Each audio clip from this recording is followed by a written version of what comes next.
একটি নতুন রাজনৈতিক দলের যাত্রার যা আত্মপ্রকাশ আপনারা জানেন। আমি ইতিমধ্যে বলেছি যে জুনের মাঝামাঝি সময় হবে বলে আমরা আশা করি। আমাদের দলের উদ্দেশ্য কোনো ক্ষমতার লোভ নয়।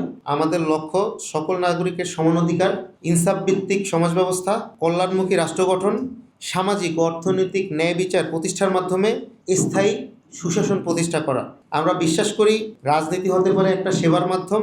নেতৃত্ব গ্রহণে আসে প্রকৃত দেশপ্রেমিকরা।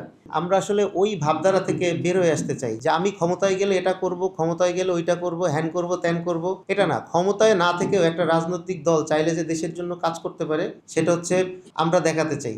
আমাদের আজকের যে উদ্দেশ্যে আমরা আসছি সেটা হচ্ছে নতুন বাংলাদেশ বিনির্মাণে সাবেক দেশপ্রেমিক সামরিক অফিসার এবং সদস্য সহ বেসামরিক সকল শ্রেণী পেশার মানুষের উদ্যোগে একটা নতুন রাজনৈতিক দলের প্ল্যাটফর্ম আর কি।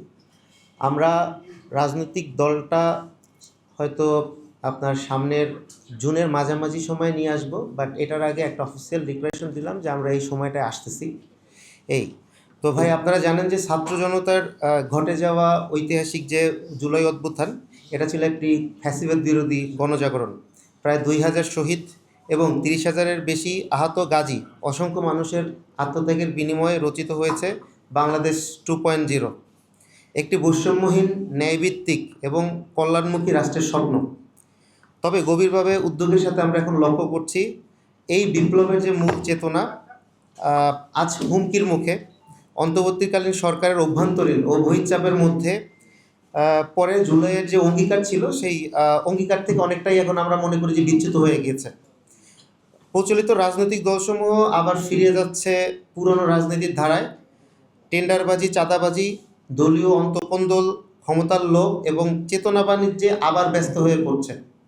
তো আমরা এখন কি দেখতে পাচ্ছি? আমরা দেখছি যে পলাতক ফ্যাসিস্টদের হত্যাকাণ্ডের দায় থাকা সত্ত্বেও লাল পাসপোর্ট নিয়ে দেশ ছেড়ে যাচ্ছে তারা।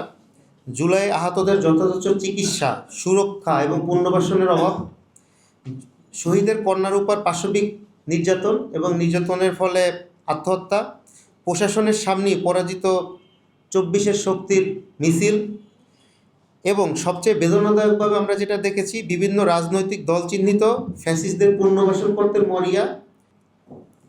এবং আমরা যে উদ্দেশ্যে চাই যে এই যে সব কিছু বাদ দিয়ে বাংলাদেশে একটা স্থায়ী সুশাসন প্রতিষ্ঠার মাধ্যমে বাংলাদেশকে একটা কল্যাণমুখী রাষ্ট্রে পরিণত করা হচ্ছে আমাদের ম্যান্ডেট। আমরা এই বাস্তবতায় বিভিন্ন শ্রেণী পেশার দেশপ্রেমিক নাগরিক আজ ঘোষণা দিচ্ছি একটি নতুন রাজনৈতিক দলের যাত্রার যা আত্মপ্রকাশ আপনারা জানেন। আমি ইতিমধ্যে বলেছি যে জুনের মাঝামাঝি সময় হবে বলে আমরা আশা করি। আমাদের দলের উদ্দেশ্য কোনো ক্ষমতার লোভ নয়।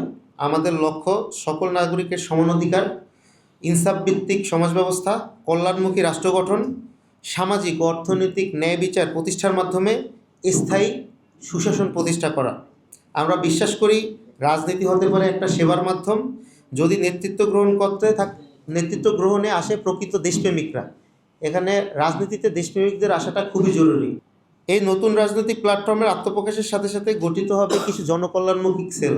আমরা আসলে ওই ভাবধারা থেকে বের হয়ে আসতে চাই যে আমি ক্ষমতায় গেলে এটা করব, ক্ষমতায় গেলে ওইটা করব, হ্যান করব, ত্যান করব। এটা না, ক্ষমতায় না থেকেও একটা রাজনৈতিক দল চাইলে যে দেশের জন্য কাজ করতে পারে সেটা হচ্ছে আমরা দেখাতে চাই। ক্ষমতা পরের বিষয়। জনগণ যদি আপনাকে ভোট দিয়ে জয়যুক্ত করে আপনি ক্ষমতায় যাবেন, বাট ক্ষমতার বাইরেও আপনি কিছু কিছু কাজ করতে পারেন। তো আমাদের যে রাজনৈতিক দলটা আসবে, আমরা রাজনৈতিক দল আসার সাথে সাথে কিছু সেল আমরা গঠন করতে চাই যেটা সর্বোপরি সামাজিক উন্নয়ন এবং জনগণের স্বার্থে কাজ করবে। সেটা হচ্ছে নিরাপদ খাদ্য নিশ্চিতকরণ সেল, স্বাস্থ্য সুরক্ষা সেল, নিরাপত্তা এবং আইনি সহায়তা বিষয়ক সেল, কৃষি, মৎস্য এবং ভেটেরিনারি সেল, শিক্ষা সেল, মিডিয়া এবং সাংস্কৃতিক সেল, যুব উন্নয়ন ও দারিদ্র্য বিমোচন সেল, নারী ও শিশু বিষয়ক সেল, জাতীয় এবং আন্তর্জাতিক সম্পর্ক বিষয়ক সেল ইত্যাদি। এছাড়াও দেশের প্রয়োজনে এবং আমাদের দল যত বড় হবে, জনগণের যদি চাহিদা থাকে, জনগণের যদি আমাদের সাথে সম্পৃক্ততা থাকে, আমরা পরবর্তীতে জনকল্যাণে আরও যেই পরিসরে কাজ করা লাগে সেই সেলগুলো আমরা অন্তর্ভুক্ত করব। এছাড়াও এই যে সেলগুলো আমরা অ্যাক্টিভেট করব, এই অ্যাক্টিভেট করার জন্য আমাদের কিছু দেশপ্রেমিক মানুষ লাগবে। আমাদের দরকার দেশপ্রেমিক ডাক্তার, ইঞ্জিনিয়ার, শিক্ষক, সাবেক সামরিক ও পুলিশ কর্মকর্তা, আইনজীবী, সাংবাদিক সহ সকল দেশপ্রেমিক শ্রেণী পেশার নাগরিকদের, যারা রাজনীতিকে একটা ব্যবসা নয়, আমি আবার বলতেছি ভাই, যারা রাজনীতিকে ব্যবসা নয় একটি পবিত্র দায়িত্ব হিসাবে গ্রহণ করতে ইচ্ছুক, আমাদের মানে আজ থেকে আমাদের যে নতুন বাংলাদেশের যে যাত্রা, নতুন রাজনীতি শুরু হোক, সবার উপরে দেশ, এই শপথে আমরা এগিয়ে যাব বলে আমরা বিশ্বাস করি।